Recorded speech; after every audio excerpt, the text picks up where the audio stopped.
வார்த்தைக்கு கடந்து செல்வதற்கு முன்பாக கண்களை மூடி ஜெபம் செய்வோம். மகா இரக்கமும் கிருபை நிறைந்த ஆண்டவராக இயேசு கிறிஸ்துவின் நாளில் நம்முடைய வார்த்தையை நாங்கள் தியானிக்க இருக்கிறோம்.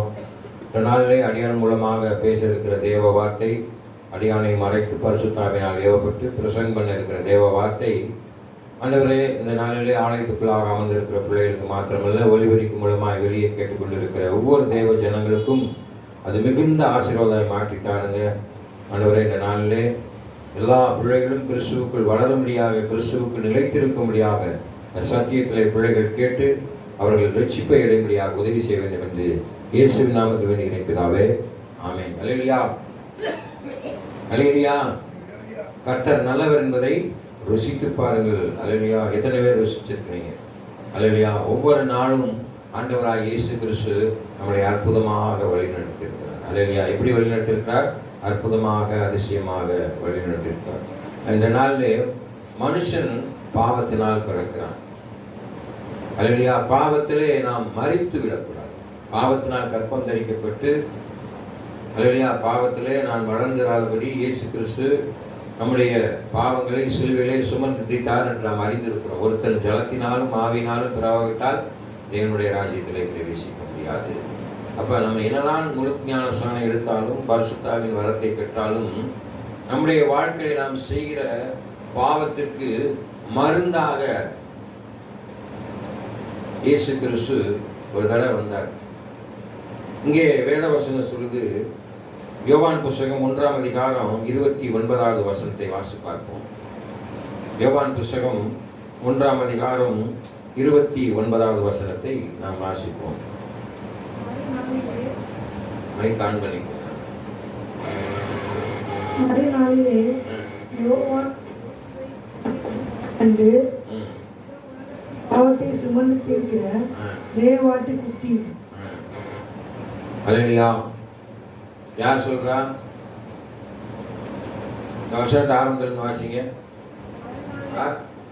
இதோ பாவத்தை சுமந்து தீர்க்கிற தேவ ஆட்டுக்குட்டி வருகிறார் என்று இயேசுவை பார்த்து சொல்கிறார். அல்லேலூயா. நம்முடைய வாழ்க்கையிலே பாவத்தை சுமந்து தீர்க்கக்கூடியவர் இயேசு கிறிஸ்து, தேவ ஆட்டுக்குட்டியானவர். அவர்தான் நம்ம வாழ்க்கையில் என்னவா இருக்கிறார்? மெய்ப்பராக இருக்கிறார். அல்லேலூயா. அந்த ஆட்டுக்குட்டியானவர் தன் ரத்தத்தை சிந்தி உன்னையும் என்னையும் என்ன செய்திருக்கிறார்? இந்த உலகத்தையும் உன்னையும் என்னையும் மீட்டெடுத்திருக்கிறார் என்று வேதம் சொல்லுது. அது மாத்திரமல்ல, அங்கே வேத வசனத்தில் வாசிக்கிற 1 யோவான் 3ஆம் அதிகாரம் 5வது வசனத்தை வாசிப்போம். 1 யோவான் 3ஆம் அதிகாரம் 5வது வசனம். 1 யோவான் 3ஆம் அதிகாரம் 5வது வசனம். அவர் நம்முடைய பாவங்களை சுமந்து என்னது?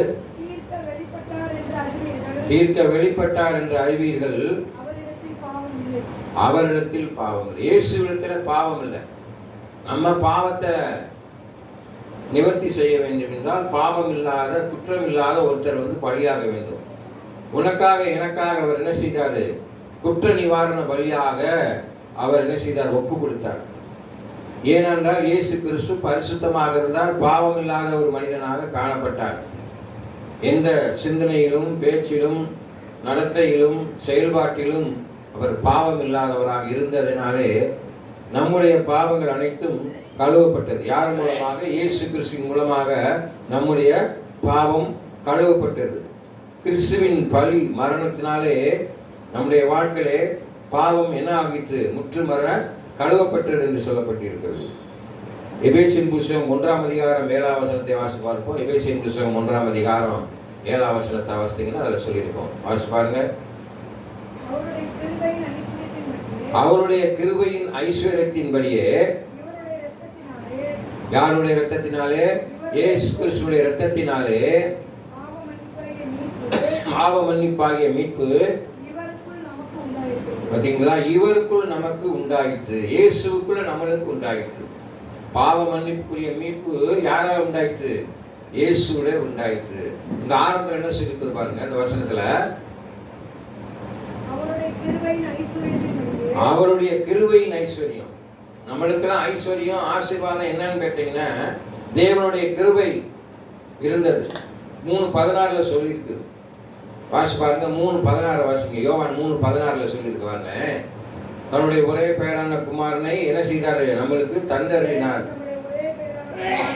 குமாரனை விசுவாசிக்கிறவன் எவனோ அவன் கெட்டு போகாமல் நித்திய ஜீவனை அடையும்படிக்கு அவரை தந்தருளி இவ்வளவாய் உலகத்திலே அன்பு கூர்ந்தார். அவருடைய கிருபை இருந்ததினாலே, அவருடைய அன்பு இருந்ததினாலே நாம் கிருபையை பெற்றிருக்கிறோம். அப்படிப்பட்ட ஆசீர்வாதம் நம்மளை சுதந்திரித்துக் கொள்ளும்படியாக, மீட்கும்படியாக தேவனுடைய கிருபை இருந்தது என்று நாம் பார்க்கிறோம். அதன் பின்பாக இங்கே சொல்லியிருக்க வாசி பாருங்க. அதுல அந்த 1 பேதுரு 7 வாசிங்க. அடுத்து வாசிங்க. அதுல என்ன சொல்லியிருக்குது? கிருபைக்கு அப்புறம் என்ன சொல்லியிருக்கு பாருங்க. 1 யோவான் என்று நினைக்கிறேன். இதுக்கு முன்னால் உள்ள வசனம் வாசிச்சோம்ல.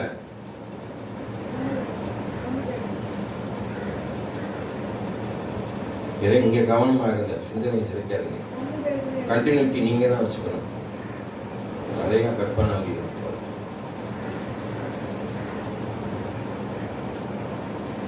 1 பேதுரு 7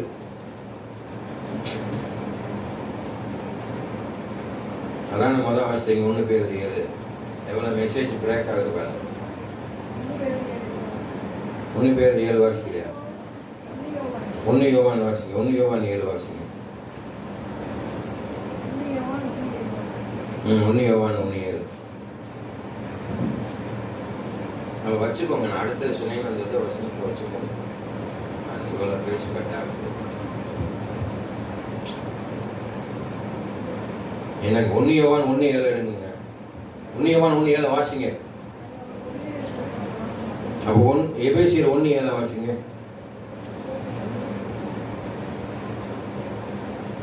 யோவானுக்கு முன்னால வாசித்தீங்கல்ல, யோவான் 3:16 அது கை வச்சுக்கோங்க. அவருடைய கிருபை தான் இப்ப பார்த்தோம். இவருடைய கிருபை இல்லைன்னா ஒன்றும் செய்ய முடியாது. அவருடைய கிருபையின் ஐஸ்வர்யத்தின்படியே இயேசு கிறிஸ்துவின் இரத்தத்தினாலே பாவம் நீன நான் செஞ்ச பாவ மன்னிப்பினாகிய மீட்பு இயேசுக்குள்ளதான் உண்டாயிருக்கு. வேற யாரும் அவ்வளவு நம்மளுக்கு உண்டாக்கப்படலை, இயேசுதான். அதனாலதான் அந்த 3:16 பிதாவானவர் தன்னுடைய குமாரனை அனுப்பி ஒரு மனுஷனும் கெட்டு போகக்கூடாது, எல்லா மனுஷனும் பரலோகத்துக்கு வர வேண்டும் என்பதற்காக இயேசுவை அனுப்பி இயேசுக்குள் பாவ மன்னிப்பின் மீட்பு பெற்றுக்கொண்டோம் என்று வேதம் சொல்லியிருக்குது. அல்லையா? அதே போல 1 யோவான் 1:7 வாசித்து பாருங்க. 1 யோவான் 1:7 அப்ப இயேசு கிறிஸ்துவின் இரத்தத்தினாலே தான் நம்மளுக்கு மீட்பு கிடைக்கிறது. அவர் இரத்தம் சிந்தினார்.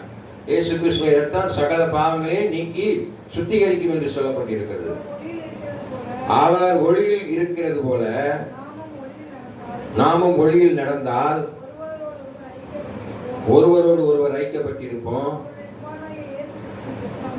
பாத்தீங்களா? அவருடைய குமாரனாகிய இயேசு கிறிஸ்துவின் இரத்தம் சகல பாவங்களை நீக்கி நம்மை சுத்திகரிக்கும். அப்ப இயேசு கிறிஸ்துவின் இரத்தம் தான் சகல பாவங்களையும் சுத்திகரிக்கும். அப்ப இயேசு கிறிஸ்துவின் இரத்தம் சகல பாவங்களையும் நீக்கி சுத்திகரிக்கணும். எதில் இருக்கும்? இயேசு ஒளியா இருக்கிறது போல நீங்களும் வெளிச்சம் கொடுக்கக்கூடியவர்களாக இருக்கணும். ஒளியின் பிள்ளைகளாக இருக்கணும். இருளின் பிள்ளைகளாக இல்லாதபடி, சாத்தானின் பிள்ளைகளாக இல்லாதபடி ஒளியின் பிள்ளைகளாக. ஏன்னா இயேசு ஒளியா இருக்கிறார். அவர் அந்த ஒளி யாருக்குள்ள இருக்கு? உங்களுக்குள்ள இருக்குது. எழுந்து பிரகாசி உன் ஒளி வந்தது என்று சொல்லப்பட்டிருக்கிறது. ஆமென். அது மாத்திரமல்ல, வேதத்துல சொல்லி கலாத்தியர் புத்தகம் 3ஆம் அதிகாரம் 22வது வசனம். கலாத்தியர் புத்தகம் 3ஆம் அதிகாரம் 22வது வசனத்தை வாசிங்க.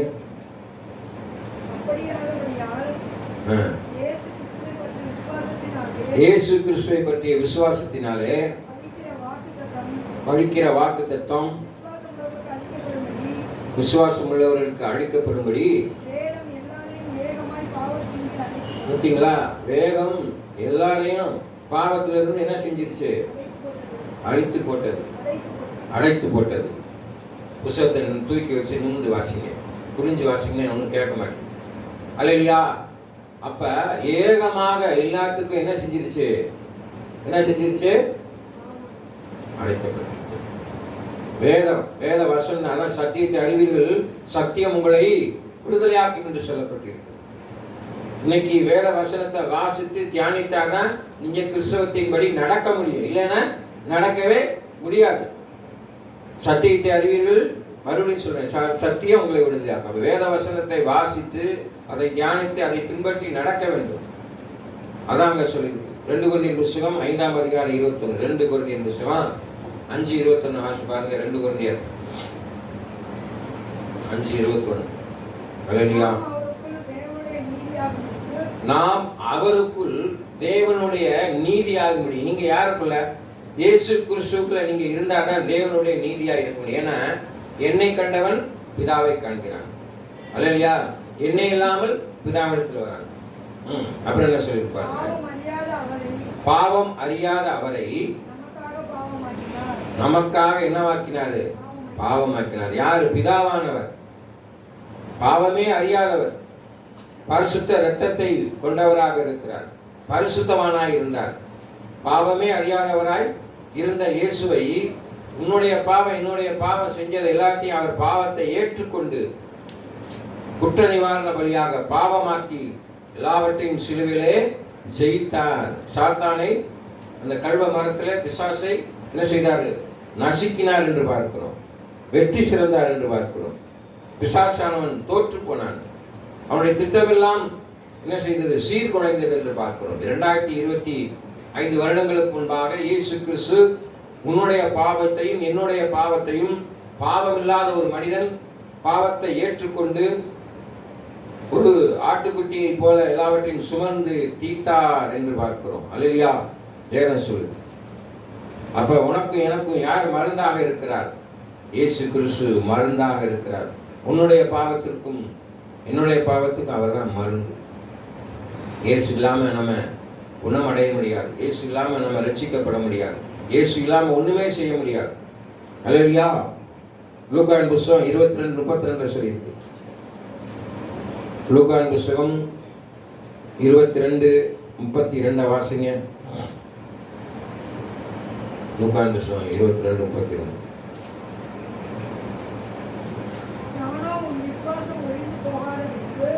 ஒளிந்து போகாதபடி, விசுவாசம் ஒளிந்து போகாதபடிக்கு உனக்காக வேண்டிக் கொண்டேன்.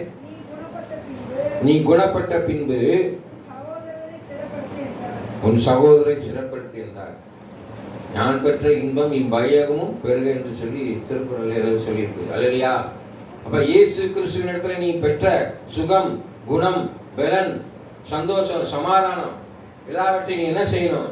உன் சகோதரனுக்கு பகிர்ந்து கொடுக்கணும், தெரியப்படுத்தணும். அல்லேலூயா. அதான் ராஜரீக பிரமாணமாகிய உன்னை போல் பிறனை நேசி என்ற வாக்குத்தத்தம் சொல்லி இருக்குது. யோவான் 17:15 வாசி பாருங்க.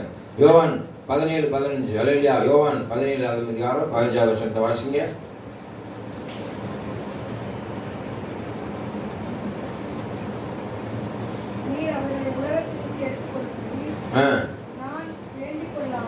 நான் வேண்டிக் கொள்ளாமல் நீர் அவர்களை தீமை என்று காக்கும்படி வேண்டிக் கொள்கிறேன்.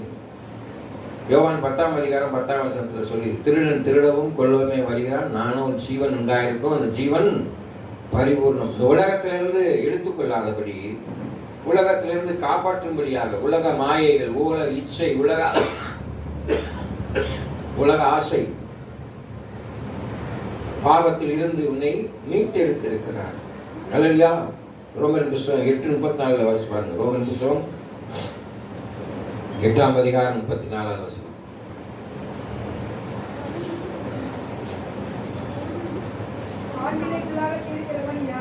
ஆக்கினைக்குள்ளாக தீர்க்கிறவன் யார்? கிறிஸ்துவே மரித்தவர், அவரை எழுந்தும் இருக்கிறவர், அவரை தேவனுடைய வலது பாசத்தில் வீட்டிருக்கிறவர்.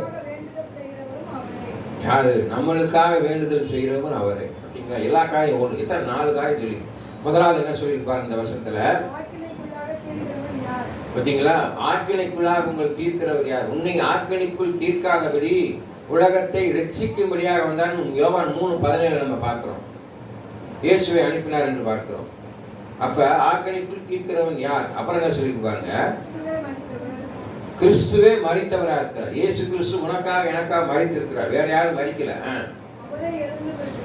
அவரே எழுந்திருக்கிறார், மரித்து உயிர்த்தெழுந்தார். மரித்து உயிர்த்தெழுந்தோட நோக்கம் உன்னுடைய பாவம் அவரோடு, நம்ம கலாத்தியர் 2:20 வாசிக்கிறோம்ல, அவரோடு சேர்ந்து நம்முடைய பாவம் மரித்து அவரோடு சேர்ந்து நம்முடைய பாவம் உயிர்த்தெழுதப்பட்டது. இனி நாம் பாவம் செய்யாதபடி இந்த மாமிசத்தில் பிழைத்திருப்பது இயேசு எனக்காக மரித்து உயிர்த்தார் என்று விசுவாசிக்கணும்னு சொல்லியிருக்கு. அப்புறம் என்ன சொல்லியிருப்பாங்க, அவர் தேவனுடைய வலது வசத்தில் அமர்ந்து உனக்காக எனக்காக நம்முடைய பாவங்களுக்காக என்ன செய்திருக்கிறார், பரிந்து பேசிக் கொண்டிருக்கிறார். அல்லேலூயா.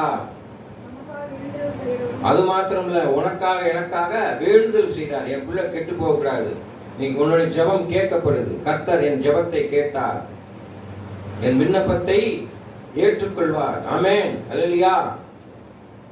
அன்பான தேவ பிள்ளைகளே, அங்கே வேதம் சொல்லுது, எபிரேயர் 4:15 வாசி பாருங்க. 4:15 எபிரேயர் 4ஆம் அதிகாரம் 15ஆம் வசனத்தை சொல்லி, நம்முடைய பலவீனங்களை குறித்து பரிதபிக்க கூடாத பிரதான ஆசாரியர் நமக்கிராமல் எல்லா விதத்திலும் நம்மை போல சோதிக்கப்பட்டும் பாவம் இல்லாதவராய் இருக்கிற பாவம் இல்லாத பிரதான ஆசாரியரே இருக்கிறார். பாவம் இல்லாத பிரதான ஆசாரியர் யாரு? இயேசுதான். அந்த பிரதான ஆசாரியர் தான் உன் பாவத்தையும் என் பாவத்தையும் என்ன செய்திருக்கிறார், சுமந்து தீர்த்தார். அவர் குமாரனாகிய இயேசு கிறிஸ்து உனக்காக எனக்காக என்ன செய்திருக்கிறார், பரிந்து பேசிக் கொண்டிருக்கிறார். நீ செய்கிற தப்பு, நான் செய்கிற தப்பு எல்லாவற்றிற்காக என்ன செய்கிறாரு, பாவ மன்னிப்பு கேட்டுக்கொண்டிருக்கிறார். பிதாவே, தாங்கள் செய்வது இன்னதென்று அறியாது இருக்கிறார்கள், இவர்கள் செய்வதை மன்னியுங்கள் என்று சொல்லி பரிந்து பேசிக் கொண்டிருக்கிறார். சிலுவையில சொன்ன காரியத்தை. அல்லேலூயா. சங்கீத புஸ்தகம் 119:11 வாசிங்க.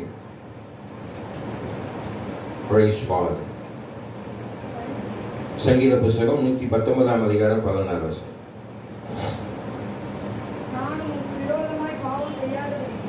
நான் உமக்கு விரோதமாய் பாவம் செய்யாதபடிக்கு உமது வாக்கை என் இருதயத்திலே வைக்கிறேன். இன்றைக்கு ஆண்டவராய் இயேசு கிறிஸ்துவுடைய காரியத்துல இயேசு எனக்காக எல்லாத்தையும் செஞ்சிட்டாரு, இயேசு எல்லாத்தையும் சுமந்து தீர்த்து விட்டார். அவருடைய வாக்கு, நான் நித்திய ஜீவனை அளிப்பேன் என்ற வாக்கு. அவருடைய வார்த்தை நம்முடைய இருதயத்தில் வைத்திருப்போமானால் என்ன செய்ய மாட்டோம், பாவம் செய்ய மாட்டோம். வேதவசனம் சொல்லுது, நீங்கள் ஒன்றுக்கும் கவலைப்படாமல் எல்லாவற்றை குறித்தும் முக்கியப்படுத்துங்கள் சொல்லியிருக்கு. நம்ம அந்த மாதிரி செய்யறோமா? அதான் அந்த வார்த்தை. இருதயத்தில் வைத்து நீங்க அதை நடைமுறைப்படுத்தினீங்கன்னா உங்களுக்கு இருக்கிற பாவம் நீங்கிவிடும். அது ஒரு மருந்தாக இருக்கு. வேத வசனம் ஒரு மருந்தாக இருக்குது. யாவரோடும் சமாதானமாய் இருக்கவும் பரிசுத்தமுள்ளவர்களாய் இருக்கவும் நாடுகள். பரிசுத்தம் இல்லாமல் ஒருவனும் தேவனை தரிசிக்க முடியாது. சமாதானம் பண்ணுகிறவர்கள் பாக்கியவான்கள், தேவனை தரிசிப்பார்கள் என்று சொல்லிட்டு, இன்னைக்கு நம்ம சமாதானம் பண்ணக்கூடியவர்களாக இருக்கிறோமா? சண்டை சச்சரவு போட்டுட்டு தான் இருக்கிறோம். நம்ம சண்டை சச்சரவு போட்டிருந்தாலும் அவர்களுக்கு மன்னிப்பு கேட்டு என்ன செய்யணும், சமாதானமாக இருக்க வேண்டும். சூரிய அஸ்தமத்துக்குள்ளாக நாம் சமாதானம் பெற்றவர்களாக இருக்க வேண்டும் என்றால் உனக்குள்ள இருக்கிற சமாதானம் கெட்டு போயிடும். நீ சமாதானம் உள்ளவனா பிள்ளையா இருக்கணும்னா உனக்கு விரோதமாக பேசுகிற இடத்துல, உனக்கு விரோதமாக செய்கிற இடத்துல விற்றவங்க சண்டை போட்டேன்னா அவன்கிட்ட போய் நீ என்ன செய்யணும், மன்னிப்பு கேட்கணும். அப்பதான் உன் மனசுல சஞ்சலம் இருக்காது, கசப்பு இருக்காது. கசப்புகளை கொண்ட பிள்ளைகளாக இருந்தோம் என்றால் நம் இருதயத்துல என்ன செய்யும், அழுத்தம் இருக்கும், பாரம் இருக்கும், வேதனை இருக்கும், துன்பம் இருக்கும். அது என்ன செய்யும், நம்மளுக்கு வியாதியை கொண்டு வந்து விடுகிறது. கசப்புகள் இருக்கும். அப்புறம் என்ன சொல்லியிருப்பாங்க அதுல வாசிங்க.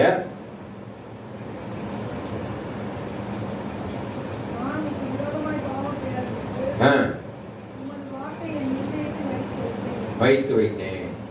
வேற என்ன சொல்லி, அவ்வளவுதான். அப்ப இருதயத்துல வைக்கணும். இருதயத்துல வைக்க வேண்டும்னா நம்ம என்ன செய்யணும், சமாதானமா இருக்கணும். அல்லேலூயா. எப்பொழுதுமே நாம் என்ன செய்யக்கூடாது, வாக்கு மாறாதவராக இருக்கக்கூடாது. நாக்கு சொல்றாங்கல்ல சொல்லுன்னு, அந்த சொல்ல தவறாம இருக்கணும் என்று சொல்லியிருக்கிறது. அல்லேலூயா. ஆண்டவர் நல்லவராக இருக்கிறார், அவர் கிருபை உள்ளவராக இருக்கிறார் என்று சொல்லிட்டு பிரைஸ் ஃபாதர். அது மாத்திரம் இல்லை, அங்கே வேதவசனம் சொல்லுது பாருங்க. எபிரேயர் யோவான் புஸ்தகம் 15:7. ஐயா என்னமோ சொல்றாரு, வழக்கில் வாய்ப்பு சார் கையை காமிக்கிறாரு. புதுசாக வந்திருக்காங்க, அது என்னமோ சொல்றாரு. யோவான் 15 நீங்கள் என்னிலும் என் வார்த்தை உங்களிலும் நிலைத்திருந்தால் நீங்கள் கேட்டுக்கொள்வது எதுவோ. பார்த்தீங்களா, எவ்வளவு ஒரு அருமையான வசனம் பாருங்க. நீங்கள் என்னிலும், இயேசுக்குள்ள நீங்க நிலைத்திருப்பீங்களானா. இன்னைக்கு எத்தனை பேர் நிலைத்திருக்கிறோம்? அல்லையா? நிலைத்திருக்கவே மாட்டேங்கிறோம். பூரா இங்க பேசிக்கிட்டே இருக்காங்க, கவனிக்கவே மாட்டேங்கிறாங்க. சொல்லுங்க பாருங்க, போன ஒரு அம்மா வந்து உட்கார்ந்து தொணத்தோன்னு பேசுறீங்க, கவனமே இல்லை, சிலர் செய்தி இங்க இருந்து அவர் பேச. மறுபடியும் இந்த வாசனத்தை வாசிங்க. யோவான் 15:7. நீங்கள் என்னிலும் எங்கள் வார்த்தை உங்களிலும். வார்த்தை, அப்ப வார்த்தை தான் நம்மள என்ன செய்யும்? நம்மள மாற்றக்கூடியதாக இருக்கு, திருத்தக்கூடியதாக இருக்கு. ஒருத்தன் நம்ம நல்லது சொன்னா அவன் கேட்பான். சில பேர் கேட்பான், சில பேர் கேட்க மாட்டான், எடுத்துக்கொள்ளும் எடுக்க மாட்டான். அல்லையா? சிந்தனையை புகுறும்படியாக நம்முடைய அதுதான் சொல்லியிருக்குது. சில பேர் பார்த்துருக்கீங்களா, நம்ம சொல்றதெல்லாம் கேட்பான், முகமாக்கு மாதிரி பண்ணி வச்சிருக்காங்க, எல்லாத்தையும் கேட்டு. ஆனால் இயேசு சொல்ற வார்த்தை உனக்கு நன்மையை சொல்லும், தீமையை செய்யாது. ஆமென். அப்புறம் சொல்லியிருக்கு, என்னில் நிலைத்திருக்கும், நிலைத்திருந்தால் நீங்கள் கேட்டுக்கொள்வது எதுவோ அது உங்களுக்கு கொடுக்கப்படும். நீங்க எதை கேட்டாலும் ஆண்டவர் தருவார். எது? நீங்க இயேசுக்குள்ள இருந்தீங்கன்னா, அவருடைய வார்த்தை உங்களுக்குள்ள இருந்தா எல்லாமே உங்களுக்கு கொடுப்பார். இல்லைன்னா கொடுக்க மாட்டார், எதையுமே தர மாட்டார். இயேசு முதல்ல உங்களுக்கு இருக்கணும். இயேசு சொன்ன வார்த்தையின்படி நீங்க கீழ்ப்படிந்து நடக்கணும். அப்பதான் என்ன செய்வாரு? நீங்க கேட்கறது என்னவோ அதை பெற்றுக்கொள்ள முடியும். மத்தேயு 7:7 கேளுங்கள் கொடுக்கப்படும், தட்டுங்கள் திறக்கப்படும், தேடுங்கள் கண்டடைவீர்கள். ரிவர்ஸ்ல நீங்க பார்க்கணும். ஆண்டவரை தேடணும் அதை, அப்புறம் அவர்கிட்ட கேட்கணும், அப்புறம் தான் உங்களுக்கு கொடுப்பார். அல்லையா? கேளுங்கள் கொடுக்கப்படும், தட்டுங்கள் திறக்கப்படும், தேடுங்கள் கண்டடைவீர்கள். இந்த காரியத்துல 3வது பக்கம் 3:2:1 வரணும். ஆண்டவரை தேடணும், 2வது வந்து ஆண்டவர்கிட்ட கேட்கணும், அப்போது உங்களுக்கு கொடுக்கப்படும். அல்லையா? இங்க வேதம் சொல்லி இருக்குது பாருங்க. யோவான் புஸ்தகம் 17:17 வாசிங்க. யோவான் புஸ்தகம் 17:17. So many disturbance.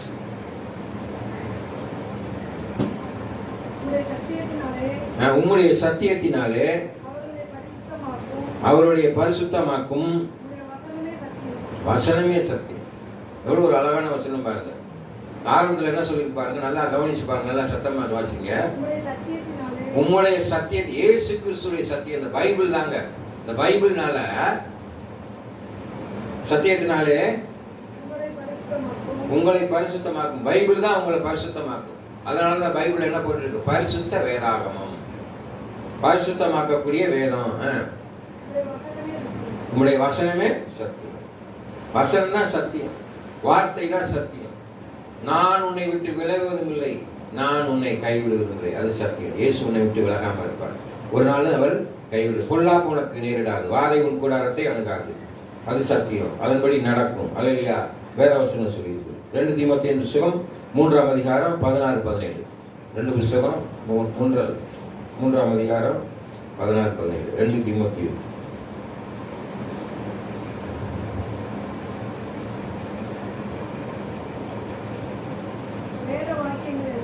வேத வாக்கியங்கள் எல்லாம் பார்த்தீங்களா? இந்த வேத வாக்கியம் இயேசு கிறிஸ்து எழுதல. இயேசு கிறிஸ்து சீடர்கள் தேவ ஆவியினாலே, பிதாவினுடைய ஆவியினாலே இந்த வசனம் எல்லாம் ஏவப்பட்டு எழுதி இருக்கிறது. அல்லையா? அருளப்பட்டு இருக்கிறது. யாருடைய மனுஷன்? தேவனுடைய மனுஷன். அந்த அப்போஸ்தலர்கள் இருந்தாங்க பார்த்தீங்களா, அந்த மனுஷர்கள் தேவனுடைய மனுஷன் தேறினவனாகவும் எந்த நற்கிரி, தேவ மனுஷன் நான் தேவ மனுஷனா இருக்கிறேன், நற்கிரியை செய்யக்கூடியவனா இருக்க, நல்லது செய்யக்கூடிய, தீமை செய்யக்கூடியவனா இருக்க கூடாது, தீயதை செய்யக்கூடியவனா இருக்க. 17 வாசிங்க. பாத்தீங்களா? உபதேசத்திற்கும் கடிந்து கொள்வதற்கும் சீர்திருத்துறதுக்கும் நீதியை படிப்பிப்பதற்கும் எது? வேத வசனம். சீர்திருத்துறதுக்கு. இப்ப நம்ம யாராவது ஒண்ணு சொன்னோம்னு என்ன செஞ்சிருக்காங்க? பாஸ்டர் நீ குத்தி பேசுறாருன்றாங்க. ஆவியானவர் பேசுவார். சீர்திருத்துறதுக்கு, உங்களை என்ன திருத்துறதுக்கு 3 காரியம் சொல்லியிருப்பாங்க. ஒண்ணு சொல்லியிருக்கு, சீர்திருத்துவதற்கும் உபதேசம் பண்ணுவதற்கும் கடிந்து கொள்வதற்கு அதிகாரம் இருக்கு. உங்களை நான் கண்டிப்பதற்கு அதிகாரம் இருக்கு. உங்களை சீர்படுத்துவதற்கு அதிகாரம் இருக்கு. அல்லையா? நீதியை படிப்பிக்கணும். உங்களுக்கு உண்மை என்ன என்பதை, நீதியா இருங்க, உண்மையா இருங்க, கர்த்தருக்கு உண்மையா இருங்க, வாழ்க்கையில உண்மையா இருங்க, சத்தியத்தின் வழி நடங்க என்று சொல்வதற்கு உங்களுக்கு அதிகாரம் கொடுக்கும். எனக்கு மாத்திரமில்லை, எல்லாருக்கும் இருக்கு. இயேசுவை அறிந்த எல்லாருக்கும் இருக்கிறது. ஒருவனும் கெட்டு போகாது இயேசு நினைக்கிறத போல உங்களுக்கு தெரிஞ்சவங்க கெட்டு போகணும்னு நினைப்பீங்களா? உங்க வீட்டில் இருக்கவங்க கெட்டு போகணும்னு நினைக்க மாட்டீங்க. இறுதியாக தேவ ஆவியானவர் நம்மளை நடத்தக்கூடியவர், மருந்தாக இருக்கிறார் நம்முடைய வாழ்க்கையில. சகரியாவின் புத்தகம் 4:6. சகரியாவின் புத்தகம் 4ஆம் அதிகாரம் 6வது வசனம். அல்லேலூயா.